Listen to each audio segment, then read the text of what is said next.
봅니다. 일단 우리 13절과 14절을 다시 한번 읽도록 하겠습니다. 시작. 너희는 세상의 소금이니 소금이 만일 그 맛을 잃으면 무엇으로 짜게 하리요? 후에는 아무 쓸데 없어 다만 밖에 버려져 사람에게 밟힐 뿐이니라. 너희는 세상의 빛이라. 산 위에 있는 동네가 숨겨지지 못할 것이요. 아멘. 소금은 부패를 막는 것입니다. 그리고 빛은 어둠을 물리치는 것입니다. 그러니까 이 두 가지, 소금이나 빛은 겉으로 그렇게 드러난다기보다 뭔가를 바꾸는 작용을 하는 거예요. 그런데 이 뭔가를 바꾸는데 이것이 막 보이려고 막 그렇게 하는 게 아니라 그 자체로서 드러날 수 있는 것입니다. 여기서 우리가 전제를 또 한 가지를 생각을 하고 시작을 해야 되는데 그게 요한복음 1장 5절 말씀이에요. 지난주에도 본 말씀인데 빛이 어둠에 빛이 돼 어둠이 깨닫지 못하더라. 자, 이거 굉장히 중요한 전제입니다. 우리가 생각할 때 소금 같은 사람이 되면 사람들이 와 좋아해주고 빛 같은 사람이 되면 사람들이 우리를 이렇게 딱 그 등경 위에 두면서 박수 쳐주고 이렇게 이 말씀을 그린 거는 사실은 오해입니다. 그거 잘못 이해하신 거예요. 예수님 스타일 아닙니다. 그거 우리 스타일이에요. 그래가지고 한국 교회에서 뭐 이건 나쁜 일은 아니라고 할 수 있지만 굉장히 밖으로 보여지는 구제 사업에 꽤 힘을 많이 씁니다. 꽤 힘을 많이 써요. 그래서 실제로 지금도 많은 단체들이 기독교에서부터 출발된 단체들이 많고 그게 이제 그래도 선한 영향력을 끼쳐서 다른 종교 단체들도 그런 그 선한 일들을 하기 위한 그런 단체들을 많이 만들어내고 있어요. 우리나라는 경쟁의 나라잖아요. 그러니까 교회에서 저런 걸 해? 가톨릭에서 저런 걸 해? 이러면서 이제 우리도 한다! 막 이런 식으로 해서 사회에 도움이 된 것은 굉장히 저는 좋은 역할이라고 생각을 합니다만 오늘 본문을 그렇게 이해를 하는 것은 사실 오해라는 거예요. 그거 잘못입니다. 게다가 오늘 본문 말씀은 너희는 세상의 소금이 되라.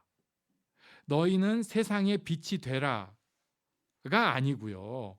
너희는 세상의 소금이다. 너희는 세상의 빛이다.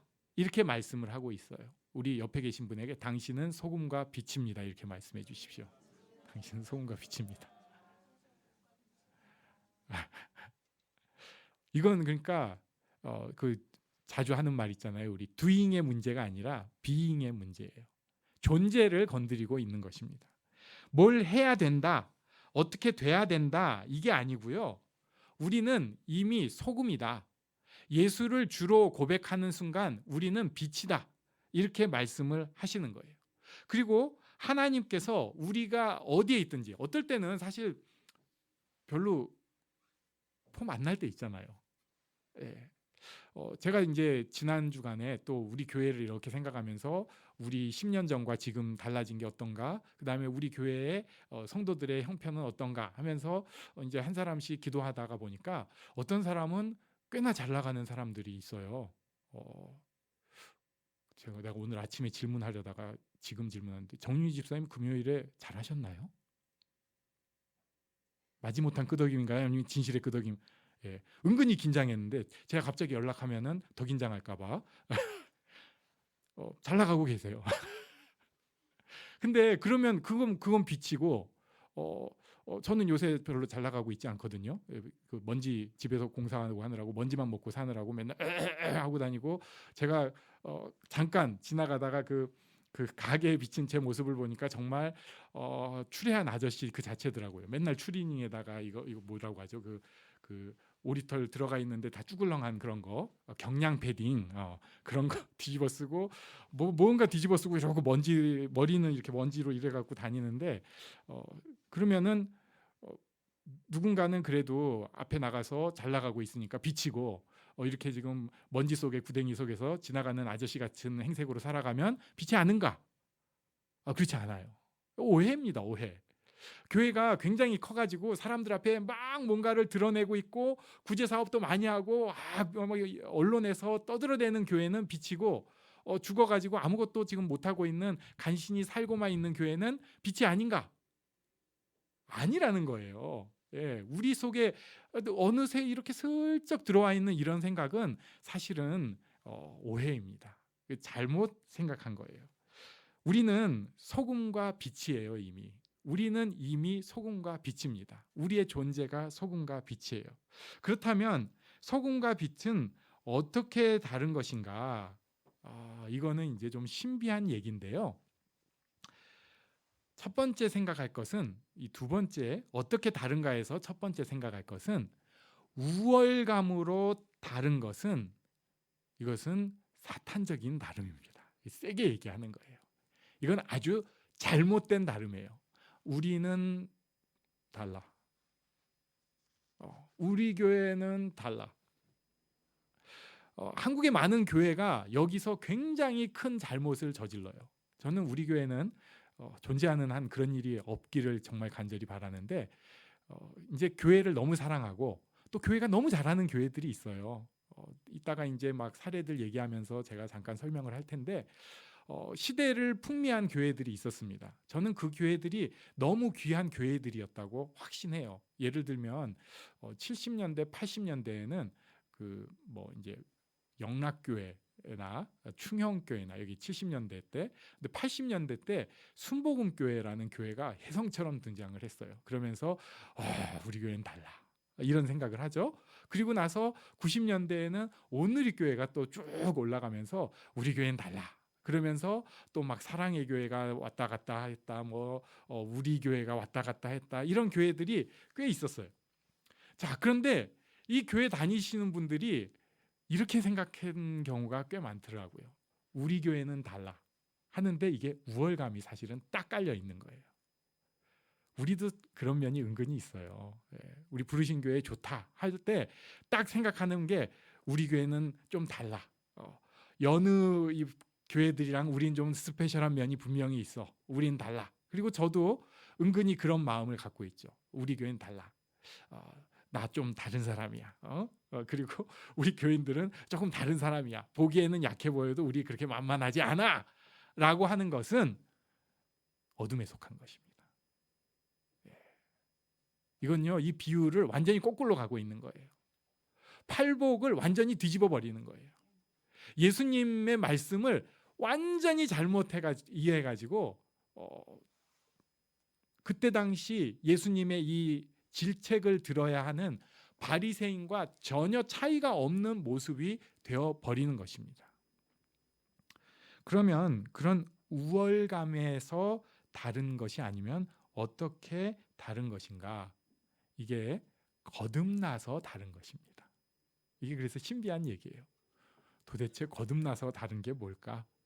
거듭났다는 것은 살면서 가장 큰 기쁨이 세상이 아니고요, 하나님이 되는 것입니다. 이게 거듭난 거예요. 굉장히 이상한 얘기 같은데, 우리의 사고는 눈으로 보이는 것, 실제로 들리는 것, 표현하고 만질 수 있는 것에 자꾸 집착을 하고 거기서 끝이 나버리려고 하는데, 거듭난 사람은 그 너머에 있는 하나님 나라에 대한 생각이 있는 거예요. 하나님의 기뻐하시는 것, 하나님 나라에서 정말 좋은 일이 무엇인가를 생각하는 것이 거듭난 사람입니다. 그 거듭난 사람의 삶을 살기 때문에 다른 것입니다. 세상적인 것을 근거로 하는 선함은 자기 치장이고 우월함이지만, 하나님을 기쁘시게 하고 하나님을 사랑하는 것, 그러므로 의와 진리로 거듭난 것이 하나님 앞에 진짜 다른 것이라는 거예요. 저는 이게 참 신비한 얘기고 미묘한 얘기지만, 우리가 우월감으로 달라지기를 원치 않습니다. 사람은 저절로 그렇게 되려고 하는데 그런 마음이 있으면 끊어내야 돼요. 우월감이 자꾸 생기고 우린 달라 하면은 그거 끊어내야 됩니다. 뭐가 그렇게 잘났어요? 똑같이 죄인이지. 예. 나야 사회적으로 지위와 체면이, 아니 그래봤자 똑같은 죄인이라고요. 어차피 용서받아야 되는 사람이고, 그 용서받음이 없으면은 세상에서 행복한 척을 하고 사는 거지 진짜 행복도 못 누리는 불쌍한 존재예요. 똑같아요. 사람은 누군 재벌이니까 존재가 달라, 그렇지 않다는 거예요. 누군 유명한 목사님이고 누군 유명한 인플루언서니까 달라, 그렇지 않아요. 하나님 앞에 서면 다 똑같습니다. 내가 비록 땅바닥을 긁고 있는 상황이거나 내가 날개를 펼고 있는 상황이거나 하나님 앞에서는 똑같아요. 똑같습니다. 그런데 그 상황에서 하나님을 바라는 사람은 그 존재가 소금과 빛과 같은 사람이고, 그리고 하나님 앞에 있기 때문에 세상과 다른 사람이라는 거예요. 우리 이게 축복입니다. 저주가 아니고 옆 사람에게 당신은 달라 이렇게 말씀해 주십시오. 달라. 우월감 아니에요. 네. 하나님 나라를 바라기 때문에 다른 것입니다. 그렇다면 어떤 일들이 생겨나야 하는가? 저는 15절을 조금 이렇게 보게 됐어요. 우리 15절을 같이 읽어볼까요? 시작. 사람이 등불을 켜서 발 아래에 두지 아니하고 등경 위에 두나니 이러므로 집안 모든 사람에게 비치느니라. 아멘. 여기서 사람이 등불을 켜서 말 아래에 두지 아니하고 등경 위에 둔다. 그러니까 등은 저기 밑에다가 두는 게 아니라 등은 위에다 둔다, 이 말씀을 하고 계세요. 이 일반적인 상식적인 얘기를 하고 계시는데 이런 해석은 사실 잘못된 해석이 되기 쉽지만, 그러면 여기서 사람이 등을 들어서 등경 위에 둔다고 했는데 이 사람이 굳이 따지자면, 이런 해석은 조심해야 되는데 굳이 따지자면 누굴까? 저는 요거를 요 본문대로만 이해를 하자면 하나님이라고 생각을 해요. 하나님께서 우리를 소금과 빛으로 드러나게 만드십니다. 여기서 한번 생각을 해봐야 돼요. 왜 빛이 날까?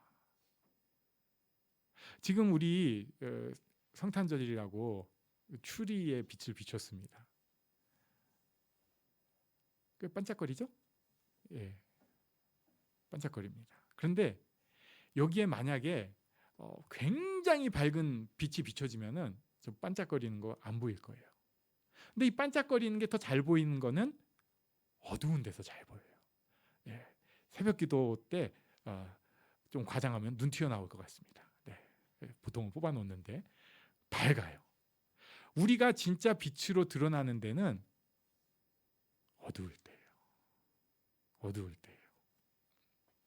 어두울 때입니다. 우리가 진짜 소금으로 필요하고 드러날 때는 거기가 부패한 곳일 때입니다. 소금이 없는 곳일 때 소금이 꼭 필요해요. 어두울 때 빛이 드러납니다. 이 얘기는 우리가 지금 썩은 상황을 걸어가고 있을 때, 진짜 어두움을 걸어가고 있을 때 오히려 소금과 빛의 정체성이 더 드러난다는 거예요. 그러니까 나는 내 삶에서 뭐 빛도 없고 힘들고 진짜 다 썩어 진창이야, 엉망진창, 그때가 소금과 빛이 더 드러날 수 있다는 것입니다. 잘 나가고 있을 때도 그럴 수 있어요. 그런데 우리 심적으로 진짜 무너지고 있을 때 내 존재가, 다른 존재가 더 드러날 수 있습니다. 내가 그 상황에서도 하나님을 바라는가? 내가 그 상황에서도 하나님 나라를 기대하는가? 내가 그 상황 가운데에서도 지금 나 힘들어서 죽겠는데 하나님이 기뻐하시는 것을 생각할 수 있는가? 다르다는 거예요. 달라요. 우리 교회가 좀 젊은 교회다 보니까 또 오늘 우리 최용식 조경진 가정의 아이들을 보니까 아기 키우면서 너무 힘든 경험을 하잖아요. 지나고 나니까 다 잊어버렸어 벌써. 힘들어요. 진짜 힘들어요. 그리고 우리 인생에 있어서 내가 바라지 않는데 진짜 힘든 시기가 있어요. 꼭 아이를 뭐 그 어려울 때 또 유별난 아이 때문에 힘들지 않아도 정말 애달고 고생스럽고 속상하고 억울하고 분노하고 그때가 있습니다. 저는 좀 과장인지 모르겠는데 제가 보는 성경의 관점은 하나님께서 너 이제 그거 한번 할 때 됐다 이러시는 것 같아요. 그리고 사실 세상을 살아가면서 우리가 다 그런 상황 가운데 살고 있는 것입니다. 지금도 저 지금은 너무 평안하고 좋은데 앞으로 하나님이 굉장히 큰 어려움을 주시면 어떡할까요? 아니요, 그렇진 않아요. 사실은 생각해 보면 지금도 만만치 않아요. 거기에다가 어떻게 잘 덮어두고 어떻게 이렇게 피하고 부딪히지 않고 또 거기서 또 좀 누르고 적응하고 해가지고 살고 있는 것이지 만만치 않아요. 네, 대부분이. 그런데 그때 뭐가 하나가 치워놓은 게 갑자기 오거나 덮어둔 게 갑자기 튀어 올라오거나 그러면은 맞아. 아이고 이거 게다가 이게 한꺼번에 옆에서만 좀 와주면 좋은데 옆에서 앞에서 뒤에서 막 한꺼번에 때리면 정신이 하나도 없고 네. 그럴 때 소금 빛이 드러나는 것입니다. 하나님께서 우리를 그런 길로 인도해 주셨어요. 그래서 지난주에도 본 말씀이지만 베드로 사도가 너희에게 오는 불시험 이상하게 여기지 말아라. 사랑하는 자들아, 불시험 이상히 여기지 말아라. 오히려 즐거워하고 기뻐하라 하고 하시는 거예요. 내가 진짜 소금인 게 티 날 때가 됐구나. 그것이 우리에게 하나님께서 주신 복입니다. 네. 어쩔 수 없이 우리는 소금과 빛이에요. 예수를 믿었기 때문에 어려움이 더 드러날 수밖에 없습니다. 세상은 어둠이라는 거 깨닫지를 못하고 빛이 오는 것을 반기지 못해요. 빛이 어둠에 비추되 깨닫지 못하고 있습니다. 우리가 소금과 빛으로 산다고 해서 그것을 깨닫고 환호해 주지 않아요.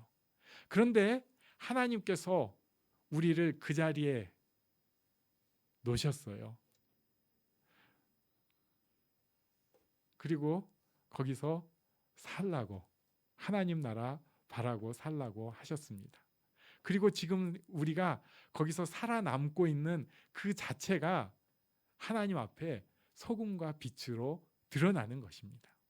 어디 가서 하나님께 영광을 돌립니다. 이것만 소금과 빛이 아니고요.